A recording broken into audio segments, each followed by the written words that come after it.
അടുത്ത പ്രോബ്ലം നോക്കാം. An axial thrust of 50 kN is carried by a plain collar type thrust bearing having inner and outer diameter of 250 mm and 400 mm respectively. Assuming the coefficient of friction between the thrust surfaces is 0.02, calculate the power lost in friction at a speed of 120 rpm. Okay, conditions മനസ്സിലായല്ലോ. ഒരു collar thrust bearing ഉണ്ട്, ഒറ്റ കോളറുള്ളൂ, outer ഡയമീറ്ററും inner ഡയമീറ്ററും തന്നിട്ടുണ്ട്. അതിൽ വരുന്ന axial load എത്രയാണ് എന്ന് പറഞ്ഞിട്ടുണ്ട്. ദെൻ ഫ്രിക്ഷണൽ കോഎഫിഷ്യൻ്റ് പറഞ്ഞിട്ടുണ്ട്. നമ്മളോട് കാണാൻ വേണ്ടിയുള്ള പവർ ലോസ്റ്റാണ്. ഗിവൺ ഡാറ്റാസ് സാധാരണത്തെ പോലെ തന്നെ ഗിവൺ ഡാറ്റാസ് നമ്മൾ എഴുതുന്നു. ആക്സിയൽ ത്രസ്റ്റ് W = 50 kN, 50 × 10⁻³ ന്യൂട്ടണിലേക്ക് കൺവേർട്ട് ചെയ്യുക. നമ്പർ ഓഫ് കോളേഴ്സ് 1 ആണ്. Inner diameter of the collar D1 = 250 mm, outer diameter D2 = 400 mm.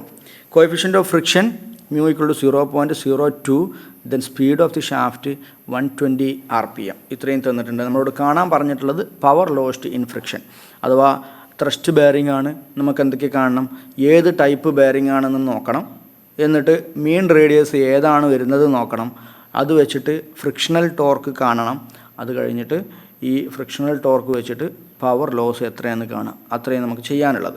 Okay, അതാണ് ഇനി ചെയ്യാൻ പോകുന്നത്. ശ്രദ്ധിക്കുക. നമുക്കറിയാം ഡയമീറ്ററാണ് ഇവിടെ തന്നിട്ടുള്ളത്, അതിനെ നമുക്ക് റേഡിയസിൻ്റെ ടേമിലേക്ക് ആക്കണം. Outer radius of the collar R2 = D2/2, that is 200 mm. Then inside radius of the collar R1 = D1/2, that is 125 mm.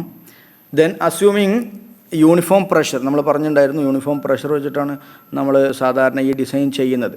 പിന്നെ യൂണിഫോം വെയർ വെച്ചിട്ട് വേറൊരു കേസ് വരുന്നുണ്ട്. പക്ഷേ നമ്മുടെ സബ്ജക്റ്റ് പോയിൻ്റ് ഓഫ് വ്യൂവിൽ നമ്മൾ യൂണിഫോം പ്രഷർ വെച്ചിട്ട് മാത്രമാണ് ഇതിൽ ചെയ്യുന്നത്. ഓക്കെ, അപ്പോൾ യൂണിഫോം പ്രഷർ വെച്ചിട്ട് ഡിസൈൻ ചെയ്യുന്ന സമയത്ത് ഇതിൽ മീൻ റേഡിയസിൻ്റെ ഒരു വാല്യൂ വരുന്നുണ്ട് അല്ലേ. ടോർക്ക് mu × W × R ആയിരിക്കും. അതിൽ ക്യാപിറ്റൽ R എന്ന് പറഞ്ഞാൽ മീൻ റേഡിയസ് ആണ്. ദാറ്റ് ഈസ് മീൻ റേഡിയസിൻ്റെ ഇക്വേഷൻ നമുക്കറിയാം. R = 2/3 R2³ - R1³ / R2² - R1². ഇതിൽ റൈറ്റ് സൈഡിലുള്ള എല്ലാം നമുക്ക് അറിയുന്നതാണ്, നമ്മൾ കണ്ടുവച്ചിട്ടുണ്ട്.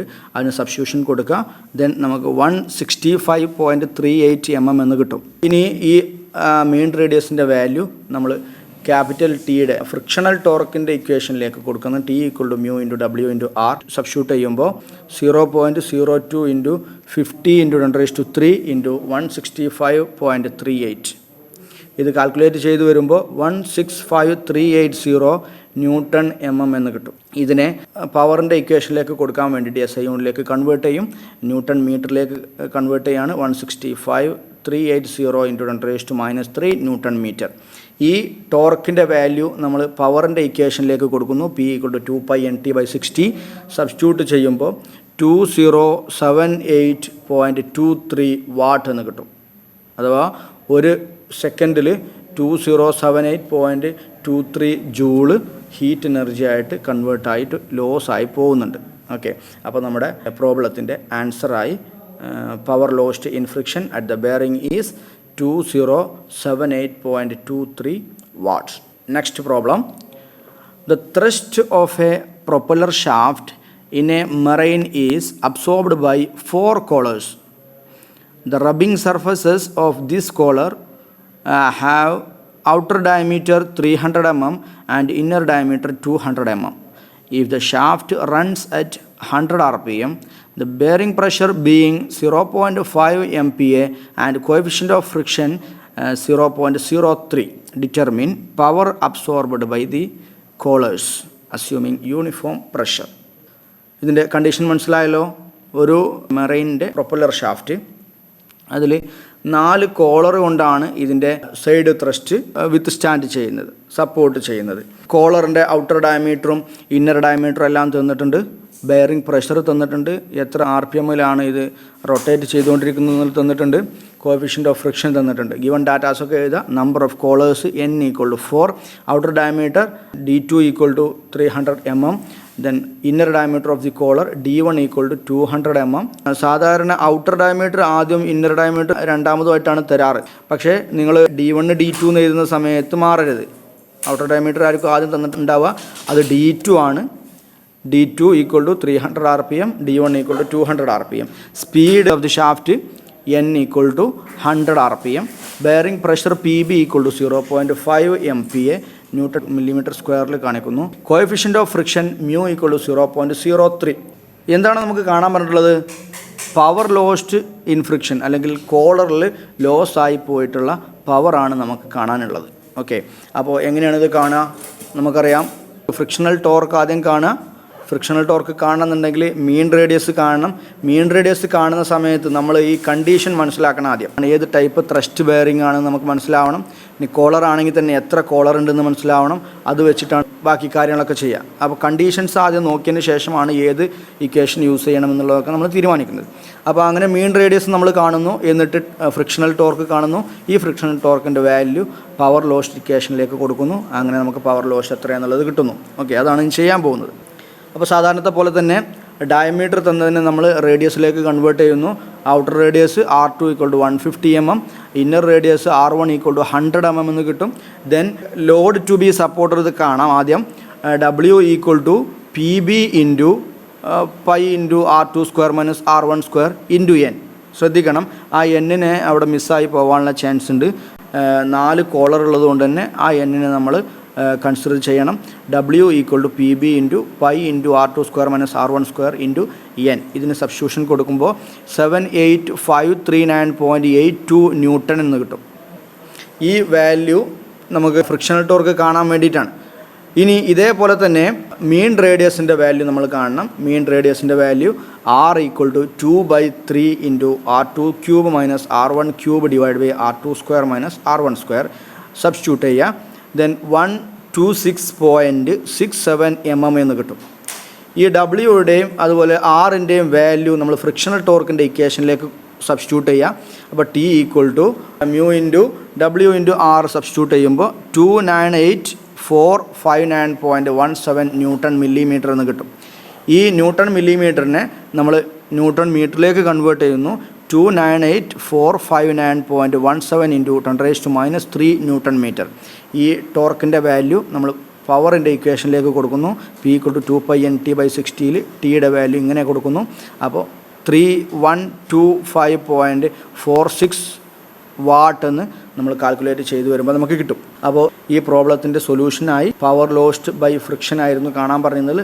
Power absorbed by the collar equal to 3125.46 watts, അല്ലെങ്കിൽ 3.125 kilo watt.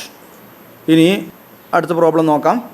The thrust of a propeller shaft in a marine engine is taken up by a number of collars integral with the shaft which is 300 mm in diameter.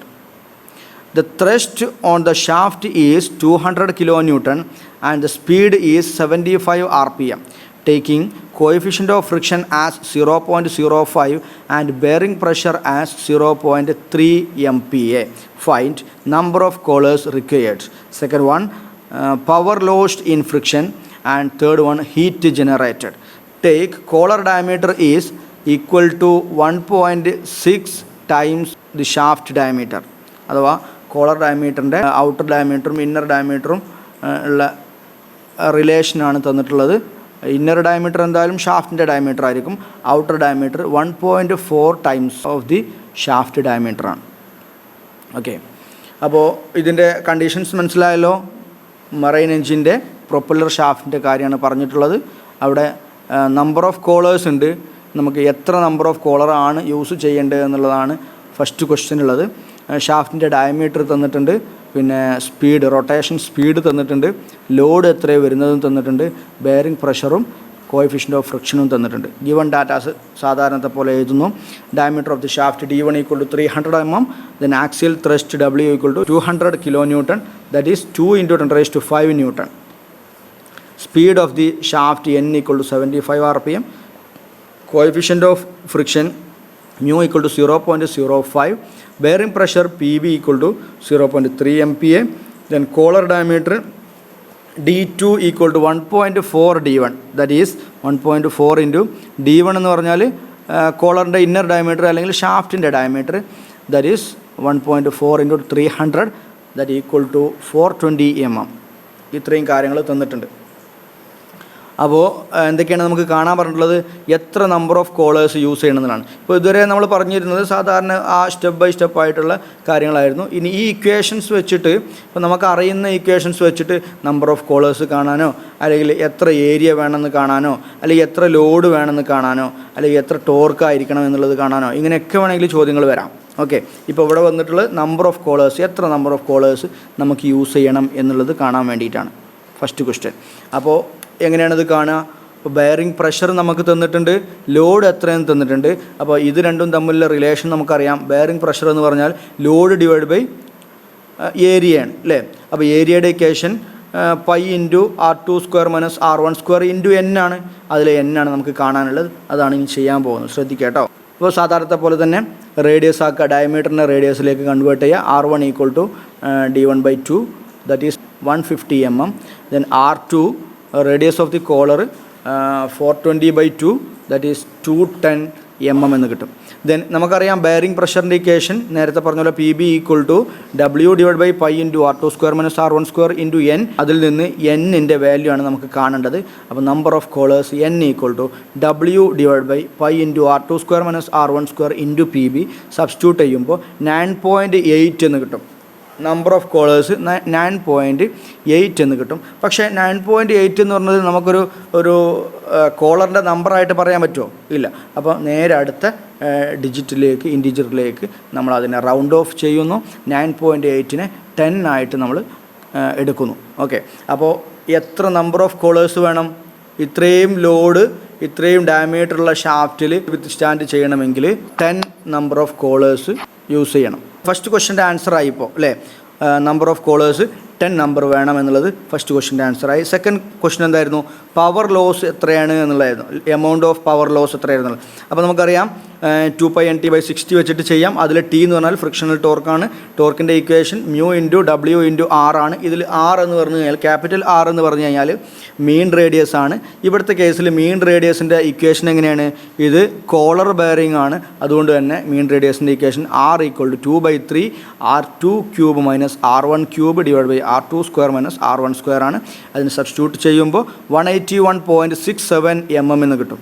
ഈ ആറിൻ്റെ value നമ്മൾ ടോർക്കിൻ്റെ ഇക്വേഷനിലേക്ക്, frictional ടോർക്കിൻ്റെ ഇക്വേഷനിലേക്ക് നമ്മൾ കൊടുക്കുന്നു. Then substitute ചെയ്യുമ്പോൾ 181.6700 newton millimetre എന്ന് കിട്ടും. ഇതിനെ ന്യൂട്ടൺ മീറ്ററിലേക്ക് കൺവേർട്ട് ചെയ്യുമ്പോൾ 181.6700 ഇൻറ്റു 10⁻³ ന്യൂട്ടൺ മീറ്റർ എന്ന് കിട്ടും. ഈ ടോർക്കിൻ്റെ വാല്യൂ നമ്മൾ പവറിൻ്റെ ഇക്വേഷനിലേക്ക് കൊടുക്കുന്നു 2π/NT/60. ദെൻ അത് സബ്സ്റ്റിറ്റ്യൂട്ട് ചെയ്ത് കാൽക്കുലേറ്റ് ചെയ്ത് വരുമ്പോൾ 14268.33 വാട്ട് എന്ന് കിട്ടും. That is 14.27 kW.